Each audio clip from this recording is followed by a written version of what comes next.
Hey folks, greetings from gangboard.com.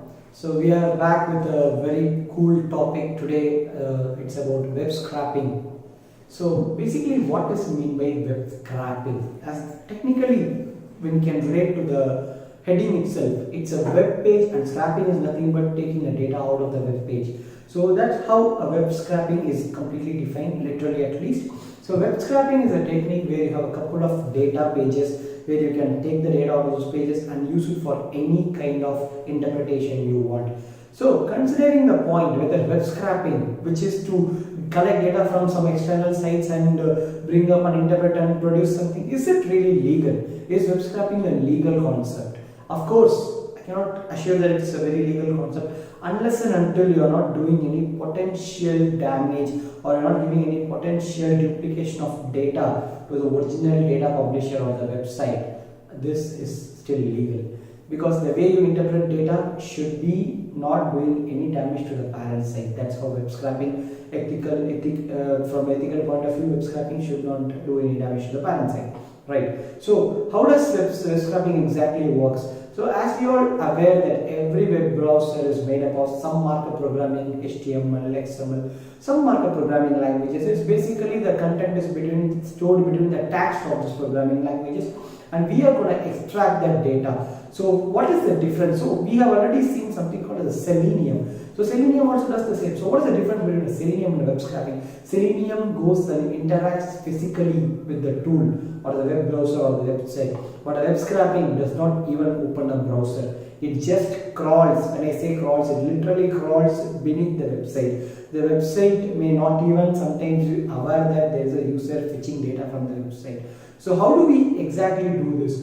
So web scraping, there are a lot of APIs, pattern, beautiful soup, URL, LAB, request. So much inbuilt libraries are present in a number of programming languages. With the help of these programming languages and these libraries, we can extract the data with precise filters. What is the filter you want? Let's say you are going to check the data of mobile phones across your e-commerce site. You want to only filter the mobile phones which is having 15,000 to 20,000 range. So those kind of filters can be done without even physically going to the website, just by crawling through the backend of the site, getting the data and coming back. Let's say we are working in a marketing research where you are going to see the interest of graduate students, which is the level of which is the trending course.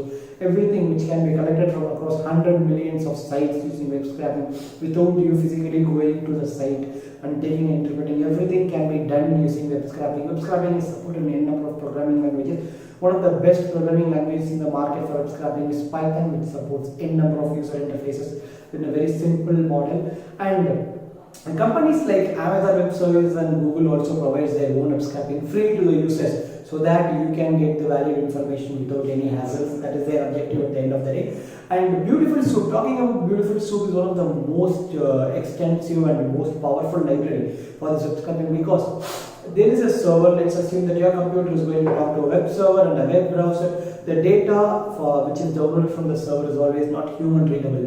It has to be passed by some mechanism. That mechanism is provided by this intermediate library which is being developed as a part of open source. It's called as a Beautiful Soup or a BS4, which is a technical notation of this library in programming languages. As we told you, the proper implementation of a web scraping is a CURL command, which is often called as a curl command. Even Selenium works on the same principle, but the difference is that there is no need of a physical interaction with the browser itself. You don't need any drivers as of how Selenium do. The only thing we need to do is connect to the web server with the help of a technical or logical way, and then download data, parse it, filter it, and that's how web scraping works. Web scraping is a very powerful tool which, handled inappropriately, will become a very potential threat for the way computers operate, because it is capable of being a hacking tool also. Web scraping should be used as a safe tool for data aggregation and collection, for market resource and everything. For more interesting videos, you can listen to gangboard.com and subscribe for the bell icon.